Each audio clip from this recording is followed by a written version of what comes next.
បព្វជិជននៅតែប្រហើនព្រោះតែមិនព្រមដោះស្រាយរឿងប្រជាធិបតេយ្យសេរីពហុបកឲ្យត្រឡប់មកដោយដើមវិញដោយតែអង្គការសហប្រជាជាតិបានជួយរៀបចំសន្តិភាពកិច្ចព្រមព្រៀងសន្តិភាពនៅប្រទេសបារាំងថ្ងៃ$23 1991បងនៅតែប្រហើននៅខ្លាំងសម្ដីថ្លោះដូចគ្នាមានចាប់វិរៈជនខ្លះដែលមានមតិនៅក្នុងបណ្ដាញសង្គម Facebook យកទៅដាក់គុកដាក់ច្បាប់តែទៀតពុទ្ធតុលាការនោះក៏ធ្វើសហការមួយរបបផ្ដាច់ការនោះទៀតបងគាត់នៅបញ្ចេញមតិមានកំហុសអីហើយចាប់គេចូលឃុំបងឈ្មោះលោកអីមួយបងអានឹងក៏ឃើញដំណឹងមួយហើយចាំមើលតទៅទៀតថាស្ថានភាពនៅប្រទេសកម្ពុជាបែបណាតែថៃនៅតែពាត់របងលួសនៅភូមិរបស់ខ្មែរភូមិព្រៃច័ន្ទព្រៃច័ន្ទហើយកន្លែងដទៃទៀតនៅឡើយទេគឺនៅពាត់របងហើយមិនពាត់របងតែទៅលើដីខ្មែរនឹងទេគឺបោតបងប៉ះទៅលើផ្ទះអ្នកស្រុកទៀតតែអ្នកស្រុកបានជិះចេញពីផ្ទះរបស់ខ្លួនដោយសារលួសបន្លាហ្នឹងហើយសៀមពាត់នឹងបងទៅនៅកន្លែងដទៃកន្លែងសុវត្ថិភាពបងមានការវេទនាណាស់ប្រជារាស្ត្រខ្មែររត់ចុះរត់ឡើងដោយសារថៃវាគម្រាមព្រោះដាក់របងលួសឲ្យមិនទៅពាត់តែទឹកដីព្រៃច័ន្ទហ្នឹងទេគឺបានពាត់ផ្ទះអ្នកស្រុកទៀតបងអ្នកស្រុកកន្លែងទទួលធ្វើចង្ហាក់បាយទឹកអីទទួលទៀតអត់បានទៅទៀតព្រោះរត់ចុះរត់សុំថៃចូលទៅផ្ទះមកផ្លេតនឹងទៅឲ្យទៅ20នាទីឲ្យត្រឡប់មកវិញព្រោះគឺរដ្ឋខ្មែរសុំថៃយោធាថៃដែលយាមនៅទីនោះព្រោះឃើញមានការលំបាកណាស់ព្រោះតែអាជ្ញាធរខ្មែរទៅការពារទឹកដីខ្មែរការពារភូមិបករបស់ខ្មែរកុំឲ្យថៃប្រហើនឈានពៀនបន្តទៀតអត់ឈប់ទេថៃអត់ឈប់ទេបងនៅតែប្រហើនចង់បានដីខ្មែរហើយគម្រាមយកប្រាសាទតាមមនធំអីព្រោះគម្រាមទៅផ្ដល់ប្រាសាទឲ្យថៃនឹងគម្រាមយ៉ាងប៉ុន្តែទឹកដីអស់ហ្នឹងប្រាសាទអស់ហ្នឹងជារបស់ខ្មែរប៉ុន្តែថៃគម្រាមថាជារបស់គេចង់បានដីខ្មែរចង់បានប្រាសាទរបស់ខ្មែរនឹងឲ្យប្រជាពលរដ្ឋខ្មែរប្រុងប្រយ័ត្នការពារទឹកដីរបស់ខ្លួនហើយអាជ្ញាធរខ្មែរទៅការពារប្រជាពលរដ្ឋរបស់ខ្លួននៅភូមិនានាដូចជាភូមិជ័យជំនះទៅថៃភូមិនងច័ន្ទហើយនឹងព្រៃរកាអីចឹងក៏តែថៃចូលទៅឈ្លានពានឲ្យអាជ្ញាធរខ្មែរកងខេមរៈភូមិន្ទអីជួយទៅការពារមិនទៅឲ្យរះតទៅខ្លួនឯងដៃទៅទេអាចទទួលគ្រោះថ្នាក់ដោយសារថៃផងនឹងសូមឲ្យអាជ្ញាធរខ្មែរហ្នឹងប្រងព្រៀបរៀបចំខ្លួនដើម្បីការពារសន្តិសុខជូនប្រជារាស្ត្រខ្មែរនៅភូមិទាំងនោះដែលថៃចូលមកឈ្លានពានរហូតដល់ពាត់បន្លាលួសបងអានឹងវាតាមដំណឹងមកចឹងបងសំខាន់ទៀតហើយថៃវាមិនព្រមទទួលស្គាល់កិច្ចព្រមព្រៀងសន្តិភាព13ខនោះព្រោះដោយសារថាយោធារបស់ខ្លួនបានដើរយាមទៅវាត្រូវមានគាត់ដៃគាត់ជើងព្រោះខ្លួនយាមកន្លែងណាហើយចោទថាខ្មែរដាក់ក្របបែកកប់ព្រោះប៉ុន្តែគាត់ទៅកន្លែងចាស់ដែលទីមិនទាន់ដោះមានហើយព្រោះហើយវាទៅដាច់ជើងអាហ្នឹងសំវាដើរយាមទៅបាត់អីកន្លែងមានព្រោះហើយចោទថាខ្មែរកប់ហើយឲ្យខ្មែរសុំទោស ไทยខ្មែរថាអត់មានកប់មានណាតែសុំទោសមិនបើអត់មានធ្វើកំហុសអត់មានកំហុសអីមិនក៏ឲ្យសុំទោសគឺអត់មានកំហុសអីទេគឺកំហុសរបស់ថៃខ្លួនឯងដល់ជន់មីនហើយមកបន្ទោសខ្មែរមកដាក់ទោសដល់ខ្មែរព្រោះជន់មីនខ្លួនឯងខ្លួនជន់មីនហើយគឺពិនិត្យមើលសពទៅគឺអង្គការមួយបាននិយាយថាមានចាស់ទេមិនមានថ្មីតែខ្មែរកប់ទេព្រោះគឺបាននិយាយច្បាស់លាស់ហើយថៃនៅតែងើនៅឆ្លៀនពៀនខ្មែរប៉ុន្តែឥឡូវសមាគមអាស៊ានម៉ាឡេស៊ីដែលជាប្រធានបដូវវេនកំពុងប្រុងប្រយ័ត្នយ៉ាងខ្លាំងការពារមកខ្មែរបង្កើតសង្គ្រាមលើកទី2ទៀតព្រោះហើយទៅកំណត់ថ្ងៃ8 10ហ្នឹងនឹងប្លង់ដាក់ទៅពោធិ៍សាត់នៅកន្លែងណាមួយឡើងថ្មកន្លែងថ្មប្រមាណដុំហើយកន្លែងទីទៀតព្រោះគម្រាមហើយមានប្រតិកម្មទៅលើម៉ាឡេស៊ីប្រូវេនគឺហើយធ្វើអញ្ចឹងបានន័យថាខ្លួនអត់គោរពអត់ចង់បានសន្តិភាពទេគឺថាហើយខ្មែរគេចង់បានសន្តិភាពគេអត់គេទទួលគេគោរពកិច្ចព្រមព្រៀងនឹងរួចហើយគេខ្មែរគោរពទាំងអស់ព្រោះហើយប្រតិកម្មអន្តរជាតិសរសើរខ្មែរថាមិនចង់បានសុខសន្តិភាពមិនចង់ធ្វើឲ្យកើតសង្គ្រាមទេព្រោះហើយថ្កោលទោសដល់ថៃដែលមានបំណងឈ្លានពានខ្មែរតទៅទៀតទោះបីថៃសេដ្ឋកិច្ចដំក្បាលចុះក៏ដោយក៏នៅតែចង់បានដីខ្មែរតទៅទៀតតែខ្លួនត្រូវគ្រោះធម្មជាតិបានយាយីថៃយ៉ាងខ្លាំងព្រោះស្ទើរតែគ្រប់ខេត្តនៃប្រទេសថៃព្រោះនៅតែមិនដឹងខ្លួនទៀតមិនការពារប្រទេសខ្លួនចង់តែមកបៀតបៀនគេរឿងមួយទៀតគឺសហរដ្ឋអាមេរិកបានដកតម្រាមធ្វើឲ្យមិនលក់យន្តហោះអីទៅជាដើមឲ្យខ្មែរឥឡូវបើកឲ្យលក់វិញព្រោះឲ្យខ្មែរទិញបានដោយសេរីព្រោះបើកឲ្យខ្មែរទិញយន្តហោះយកមកការគិតពីប្រទេសរបស់ខ្លួនបានទៅពីមុនវាបិទអាមេរិកកាំងបិទតែឥឡូវបើកឲ្យខ្មែរអាចទិញយន្តហោះដើម្បីការខ្លួនដោយឃើញអំពើអាក្រក់របស់ថៃដែលចេះតែឈ្លានពានខ្មែរដូច្នេះសហរដ្ឋអាមេរិកបានអាណិតអាសូរដល់ប្រទេសខ្មែរដែលជាប្រទេសតូចតាចចង់បានសុខសន្តិភាពត្រូវថៃគម្រាមកំហែងដោយតែសុខចិត្តលក់យន្តហោះចម្បាំងឲ្យខ្មែរបើខ្មែរចង់ទិញពេលណាបានពេលហ្នឹងបើមិនទាន់មានប្រតិកម្មខ្មែរថាត្រូវទិញយន្តហោះបែបម៉េចមិនទាន់និយាយនៅឡើយទេគាត់ឲ្យដឹងថាសហរដ្ឋអាមេរិកបានបើកលក់យន្តហោះចម្បាំងឲ្យខ្មែរទិញដើម្បីការពារខ្លួនជំនួសស្ដាប់តទៀតថាទៅមុខទៀតបែបបីទៀតនឹងដឹងនៅពេលខាងមុខដល់ខ្លីខាងមុខនេះបងឃើញថាអាញាធរថៃនៅតែមានគំនិតឈ្លានពានខ្មែរនៅឡើយអត់ទាន់ឈប់នៅឡើយទេហើយចង់ធ្វើសង្គ្រាមចង់ធ្វើចម្បាំងហើយ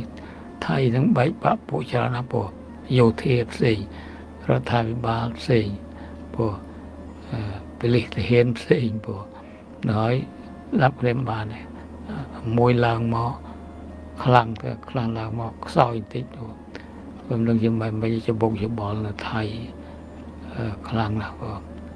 កំណត់អត់បានពិតប្រកបទេហើយលោកត្រាំ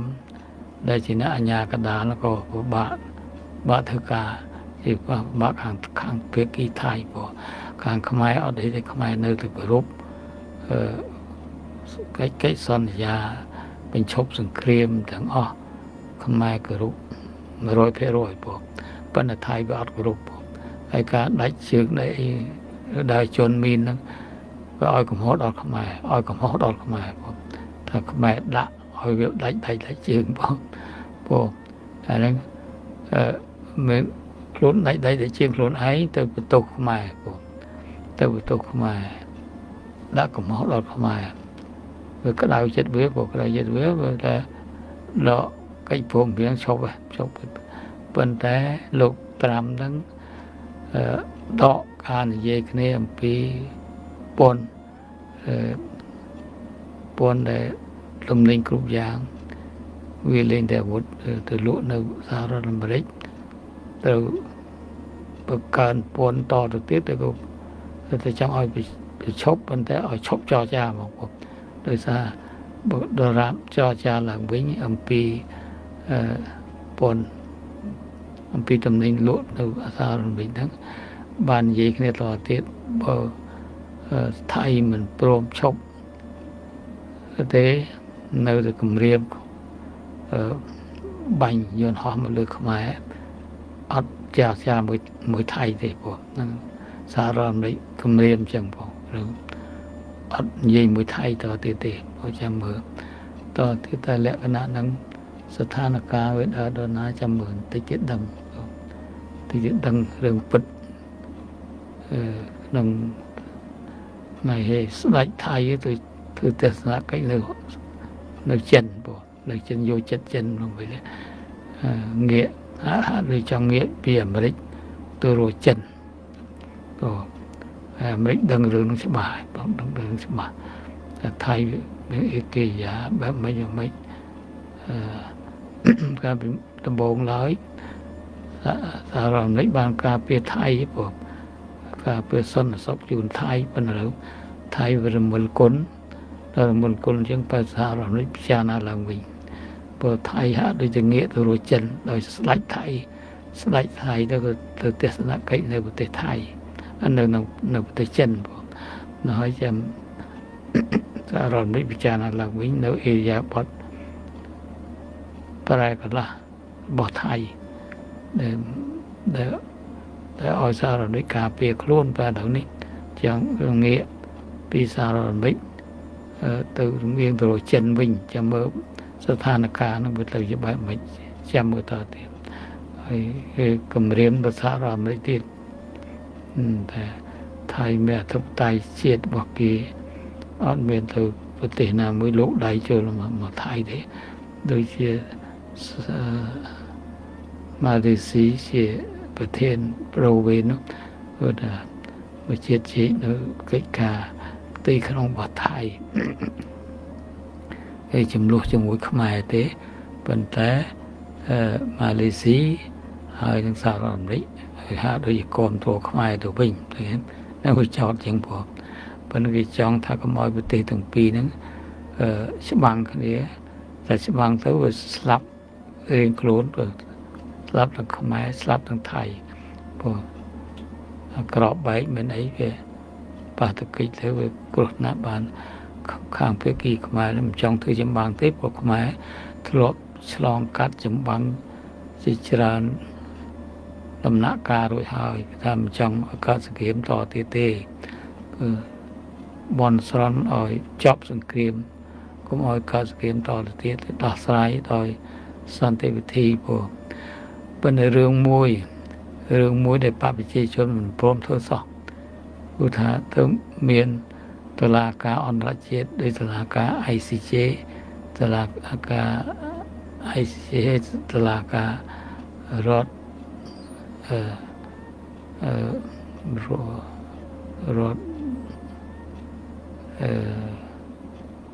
CC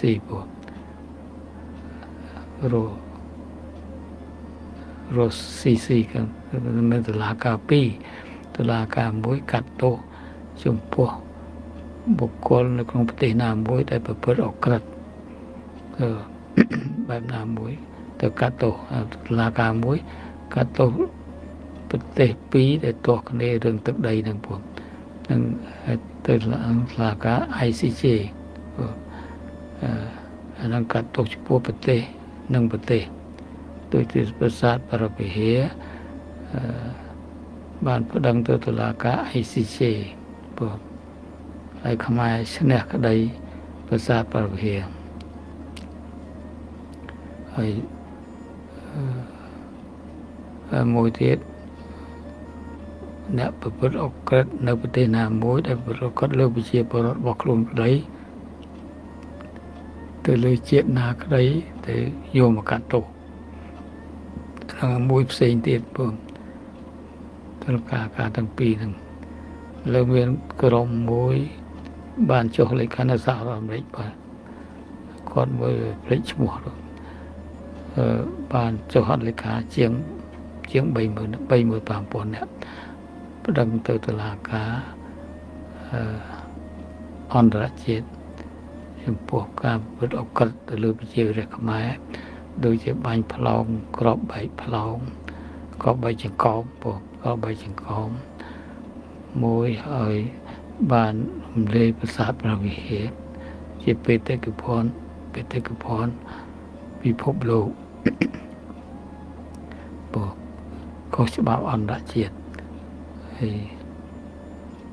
រំលាយវត្តអារាមលាយឡៃផ្សេង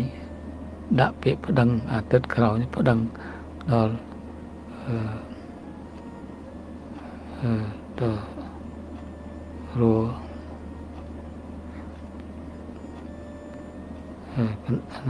ទៅតុលាការអក្រិតកម្មប្រឆាំងមនុស្សជាតិមួយផងហើយឃើញមានសកម្មភាពច្រើនផងហើយគណៈកម្មការបង្កើតរដ្ឋាភិបាលឯករាជ្យថ្ងៃ23ដុល្លារ1991នៅប្រទេសបារាំងហ្នឹងក៏មានអ្នកគ្រប់គ្រងច្រើនផងអន្តរជាតិក៏គេមិននិយាយអីទេប៉ុន្តែគេគ្រប់គ្រងលោកត្រាំក៏គ្រប់គ្រងរដ្ឋាភិបាលថ្មីរបស់ខ្មែរដែលដឹកនាំដោយលោកសំរងស៊ីហ្នឹងផងគ្រប់គ្រងរដ្ឋាភិបាលថ្មីដែលបង្កើតនៅប្រទេសបារាំងផងហើយមានប្រតិកម្មខ្លាំងហើយដោយសារបកប្រជាជនកម្ពុជាបានត្រូវគេចោទថាប្រព្រឹត្តអក្រិតឆ្លងដែនប្រព្រឹត្តអក្រិតឆ្លងដែនហើយរាប់ម៉ឺននាក់12,000នាក់ពេលពេញពិភពលោកគេទៅលើមេធំគឺនៅខ្មែរទៅវិញរបស់បកប្រជាជនកម្ពុជាទៅវិញផងហើយលោកម្នាក់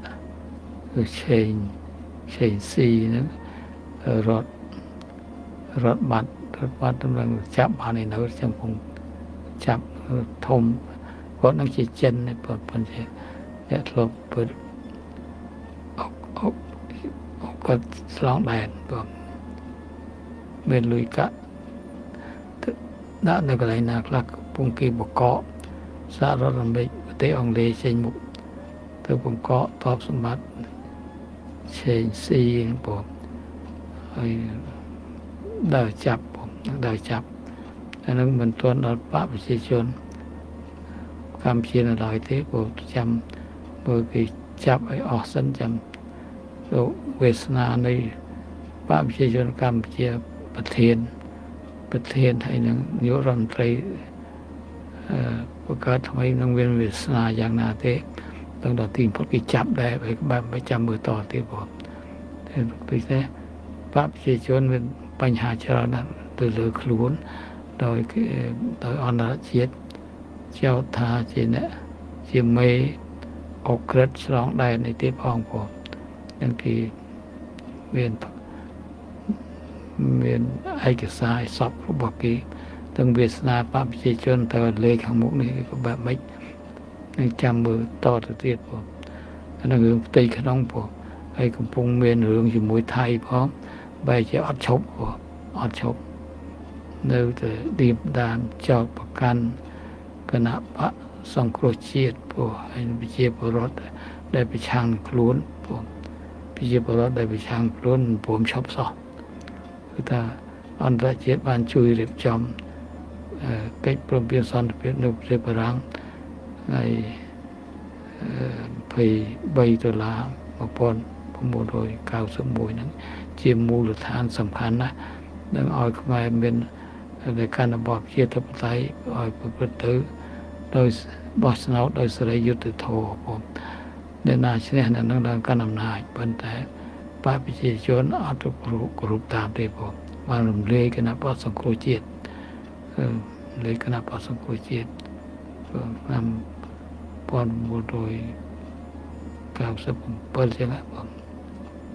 1917ហើយរហូតដល់ពេលនេះអត់ទាន់ឲ្យបព្វជិជនត្រឡប់ឲ្យបកសង្គ្រោះជាតិត្រឡប់មកវិញទេអន្តរជាតិសហរដ្ឋអាមេរិកសហភាពអឺរ៉ុបបានអំពាវនាវឲ្យបព្វជិជននឹងឲ្យត្រឡប់ឲ្យ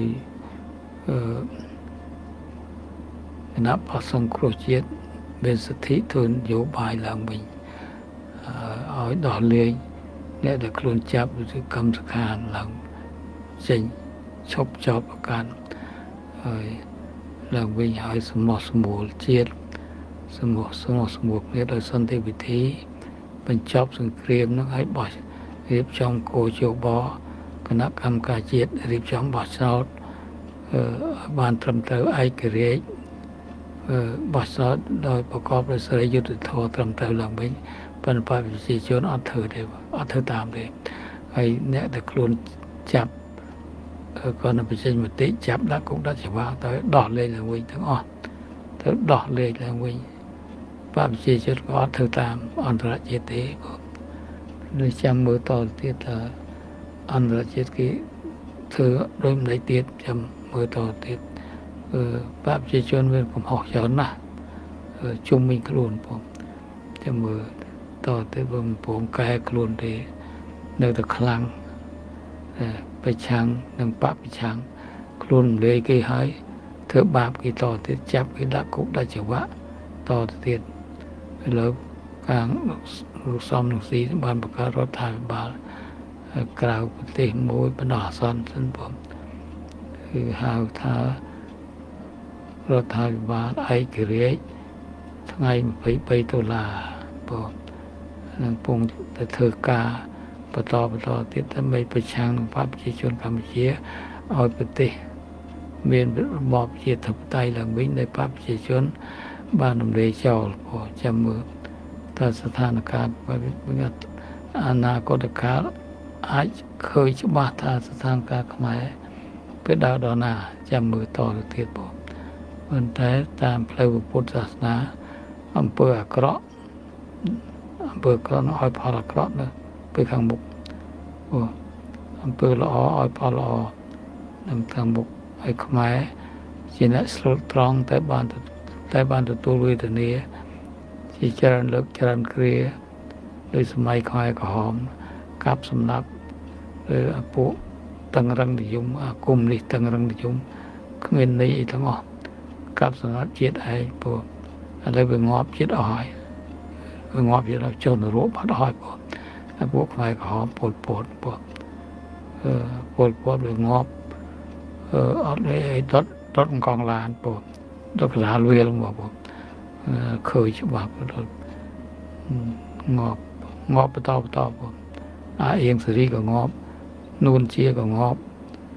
អៀងទីរិទ្ធប្រព័ន្ធអៀងសេរីក៏ងាប់ហើយព្រោះងាប់បន្តគ្នាពួកបដិការទាំងអស់ហ្នឹងហើយបើអត់កើតជាមនុស្សវិញទេអានោះក៏កើតនៅរោគដែរទៅធ្វើបាបច្រើនណាធ្វើបាបទណ្ឌកម្មវាទៅធ្លាក់ទៅរងទុក្ខវេទនាគ្មានទីបំផុតទេបងអត់កើតជាមនុស្សវិញទៅធ្វើនយោបាយវិញទីកើតទេអស់ហើយអាពួកខ្មែរក្រហមតាំងរឹងនិយមបងវាចង់ធ្វើឲ្យលើសសូវៀតសហភាពសូវៀតទៀតឲ្យតាំងរឹងជាសូវៀតទៀតឲ្យតាំងជាម៉ៅសេតុងជួយអ៊ីឡាយទៅទៀតបងបានតែ3ឆ្នាំចាំ5ឆ្នាំហើយបាន3ឆ្នាំ8ខែ20ថ្ងៃអញ្ចឹងហើយបងបើលេទៅបងពួកអាក្រក់អត់នៅយូរទេបើគាត់នៅយូរឆាប់បើទៅលេបព្វជិជនយូរមេរៀនតាមខ្មែរក្រហមព្រោះធ្វើតាមវាធ្វើល្អខ្លះដែរបងប៉ុន្តែអាក្រក់ក៏ច្រើនដែរបងចាប់គេដាក់គុកដាក់ច្បាប់លួចសម្លាប់គេដោយលោកកែមលីណាសម្លាប់ វិជារដ្ឋធម្មតាមានសម្រាប់ឯអ្នកនយោបាយសម្រាប់អ្នកនយោបាយបងนู่นជាវិជាឈុតវិធីប្រគ្រូសំបន្ទឿនប្រសង់ក៏វាធ្វើគាត់ដែរបងអស់ច្រើនអ្នកដែលសំខាន់ធ្វើវិភាគនយោបាយអត់គ្រប់គ្រងវាហ្នឹងវាសម្រាប់លួចសម្រាប់អនាគតទៅវាទុកសិនទុកប្រើការប៉ុនជាឆាកលខោទេគេថាពួកចាប់ទៅចុះចូលក៏អត់បានសុខដែរចុះចូលក៏គាត់ចុះចូលដើម្បីការពារជីវិតខ្លួននិងបងប្អូនកូនចៅខ្លួនមិនទាំងទេមិនដឹកចុះចង់ចុះចូលស្ម័គ្រចិត្តចូលទេគឺថាចុះចូលទៅទល់ច្រកវិធីដោះស្រាយជីវិតសិនពុំចុះចូលឬធ្វើបាបគឺដាក់គុកដាក់ច្បាប់បងទៅចុះចូលសិនទៅបងការមើលការដាក់ศีរស័កទៅមុខទីរូបបែបមិនចាំមើលតទៅទៀតដូចថាចុះចូលមិនស្មោះមិនស្មោះតទៅចុះចូលទាំងចិត្តវិញ្ញាណទេអត់ទេចិត្តវិញ្ញាណនៅដដែលគេមើលអត់ឃើញទេចូលតែផ្លូវកាយវិចារផ្លូវចិត្តអត់ចូលទេអង្គចាំមើលតទៀតថាអំពើអាក្រក់អំពើល្អតាមផ្លូវពុទ្ធសាសនាថាអ្នកសាអាក្រក់ក៏និយមឆាប់ទៅទៅវិនិច្ឆ័យខ្លួនឯងបងចាំមើលតទៀតទៅពុទ្ធថាมันខុសទេបងអ្នកដែលសាអាក្រក់ហ្នឹងគឺទៅទទួលផលអាក្រក់បងក៏នៅពេលវេលាប៉ុណ្ណឹងទេចាំមើលតទៅទៀតមើលតែទៅជាបែបម៉េចទៅវិញបងដូចនេះថ្ងៃហ្នឹងប៉ុណ្ណឹងចោលទៅមកបងប្អូនជឿនរួមជាតិយើងបានសុខបានចម្រើនព្រោះនៅក្នុងការជីវិតបច្ចុប្បន្ននេះរស់នៅបានសុខបានចម្រើនហើយឲ្យប្រទេសកម្ពុជាមាតុភូមិយើងមានសេរីភាពប្រជាធិបតេយ្យឡើងវិញព្រោះមានសេរីភាពអាចនិយាយស្ដីបានឡើងវិញព្រោះមិនត្រូវគេចាប់ដាក់គុកដាក់ច្បាប់ថតទៀតសូមបងប្អូនខ្មែរមិនយូរប្រមាណនេះនឹងបានសុខសន្តិភាពឡើងវិញមានសេរីភាពពេញបរិបូរណ៍ឡើងវិញហើយខ្មែរនឹងបោះឆ្នោតត្រឹមត្រូវឡើងវិញជ្រើសរើសអ្នកមានតំណាងដែលខ្មែរគាប់ចិត្តឲ្យការអំណាចព្រោះឲ្យការអំណាចដែលគឺកតញ្ញូអំណាចនៅលើប្រជារាស្ត្រខ្មែរនិងរបបប្រជាធិបតេយ្យព្រោះឲ្យខ្មែរមានរបបប្រជាធិបតេយ្យត្រឹមត្រូវឲ្យអំណាចលើប្រជាពលរដ្ឋខ្មែរឡើងវិញយ៉ាងពេលដល់ខ្លីខាងមុខនេះបង